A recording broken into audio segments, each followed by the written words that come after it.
اسلام آباد میں جماعت اسلامی کے کارکنان اور اسلام آباد پولیس آمنے سامنے آ گئے ہیں۔ ناظرین، اس جماعت اسلامی کے سربراہ حافظ نعیم الرحمان نے اعلان کیا تھا کہ ملک میں بڑھتی ہوئی مہنگائی اور بجلی کے بلوں میں ہوشربا اضافہ، عوام کے اوپر بار بار ٹیکسز کا اضافہ، ان سب چیزوں سے تنگ آ کر عوام بہت زیادہ تنگ آ چکی ہے۔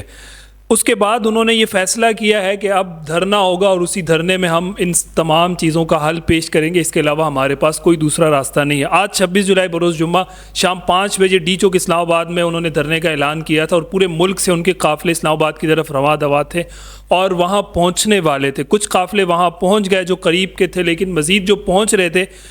حکومت نے ایک دم سے کریک ڈاؤن کیا ہے، کنٹینرز لگا کر راستوں کو بند کر دیا۔ 26 نمبر راولپنڈی جسے کہا جاتا ہے، وہاں پر ایک بہت بڑی تعداد میں کارکنان کی تعداد جو کے پی کے اور دیگر جگہوں سے آ رہی تھی، ان سب کو وہاں پر سٹک کر دیا گیا، روک دیا گیا۔ اس کے بعد کیا ہوا کہ جو کارکن آ رہے تھے اور ان کو راستے بند کر دیے گئے ان کے لیے، انہوں نے مزاحمت شروع کی، کنٹینرز ہٹانا شروع کیا اور اس کے جواب میں پھر حکومت یعنی کہ پولیس، اسلام آباد کی پولیس اور جماعت اسلامی کے کارکنان وہ آمنے سامنے آ گئے، وہ جانا چاہ رہے ہیں اور یہ ان کو روکنا چاہ رہے ہیں۔ جماعت اسلامی کے سربراہ حافظ نعیم الرحمان اور ان کے دیگر ذمہ داروں کو جب اس بات کا پتہ چلا کہ حکومت نے بہت سخت قسم کا کریک ڈاؤن کر دیا ہے، تو انہوں نے اپنے حکمت عملی کو کچھ تبدیل کیا ہے۔ ابھی میں نے جیو نیوز کی ایک رپورٹ جو میرے سامنے آئی اس دھرنے کے حوالے سے، اس میں بہت ساری تفصیلات ہیں۔ حکومت کی جانب سے راستوں کی بندش اور پکڑ دکڑ کے بعد جماعت اسلامی نے حکمت عملی کو تبدیل کر دیا ہے اور ڈی چوک پر جو دھرنا ہونا تھا اس کو 3 مقامات پر منتقل کر دیا ہے۔ جماعت اسلامی کے دھرنے کی کال پر ریڈ زون اور راولپنڈی سے دارالحکومت آنے والے راستوں کو کنٹینر لگا کر بند کر دیا گیا تھا۔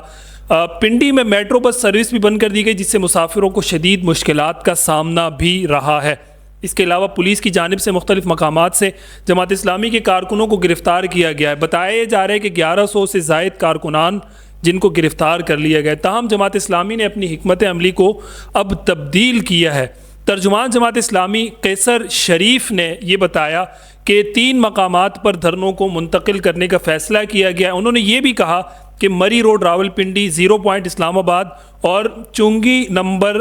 26 یعنی 26 نمبر پر اب دھرنا ہوگا، جبکہ 0 پوائنٹ اسلام آباد پر دھرنے کی قیادت جو ہے سربراہی وہ حافظ نعیم الرحمان صاحب خود کریں گے جو جماعت اسلامی کے سربراہ ہیں۔ ترجمان جماعت اسلامی نے مزید یہ بھی کہا کہ حافظ نعیم کی ہدایت ہے جہاں رکاوٹ ہوگی وہیں دھرنا ہوگا، رکاوٹ نہ ہٹائیں، وہیں پر بیٹھ جائیں، دھرنے کا آغاز کر دیں۔ ترجمان نے کہا کہ حکومت فسطائیت پر اتر آئی ہے، تشدد اور گرفتاریوں کی مذمت کرتے ہیں اور اب تک 150 سے زائد گرفتاریاں بھی ہو چکی ہیں۔ سوشل میڈیا پر مختلف آ رہے ہیں 1150، ترجمان نے ایک جگہ 1150 کا بھی ذکر کیا ہے۔ انہوں نے یہ بھی کہا کہ بجلی کے بلوں میں کمی اور تنخواہوں اور تنخواہ داروں پر ٹیکس ختم کر کے ہی ہم اس دھرنے سے اٹھیں گے، وگرنہ یہ دھرنا جاری رہے گا۔ دوسری جانب وفاقی وزیر اطلاعات حکومت کے جو ترجمان ہیں عطا تارڑ، اس نے جماعت اسلامی سے بات کرنے کے لیے مذاکراتی ٹیم بھی تشکیل دینے پر رضامندی ظاہر کی ہے۔ یعنی انہوں نے یہ کہا ہے کہ ہم جماعت اسلامی کے ساتھ مذاکرات کرنا چاہتے ہیں، لیکن اب تک جماعت کی طرف سے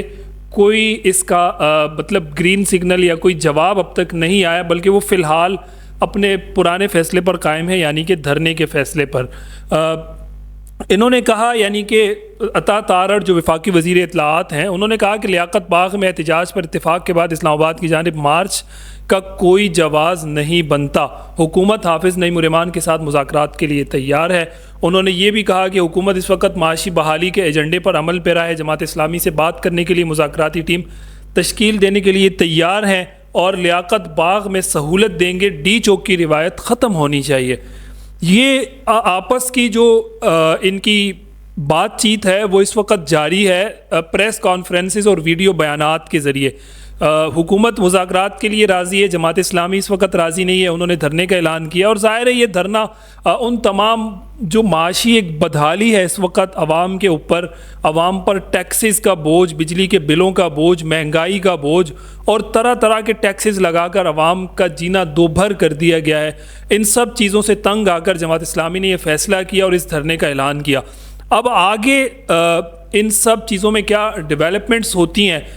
یہ دھرنا کتنے دن جاری رہتا ہے یا جماعت اسلامی مذاکرات کے لیے تیار ہو جاتی ہے، مذاکرات کا عمل کب شروع ہوتا ہے، اس میں کیا فیصلے ہوتے ہیں، جو بھی ناظرین نئی ڈیولپمنٹ اس ساری صورتحال میں ہوگی ہم کوشش کریں گے کہ وہ آپ تک ضرور پہنچائیں. اب تک کی یہ تمام صورتحال ہے. اور یہ جو ویڈیو آپ اس وقت دیکھ رہے ہیں اپنی اسکرین پر، یہ 26 نمبر راولپنڈی کی ویڈیو ہے جہاں پر جماعت اسلامی کے کارکنان کنٹینرز کو ہٹا کر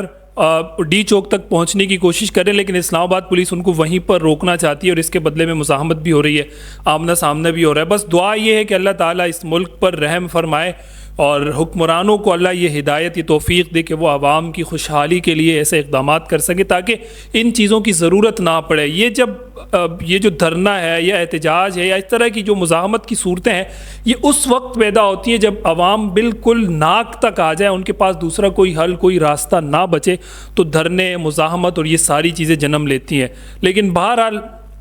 ہم سب کو یہ دعا کرنی چاہیے کہ اللہ تعالیٰ ہمارے ملک کو اس کی استحکام کی دعا کرنی چاہیے. معاشی، سیاسی، جس حوالے سے بھی اس وقت ملک انتشار کا شکار ہے، اللہ اس کو خوشحالی میں تبدیل فرمائے. اس حوالے سے مزید جو ڈیولپمنٹ ہوتی ہے وہ انشاءاللہ آپ تک پھر پہنچتی رہے گی.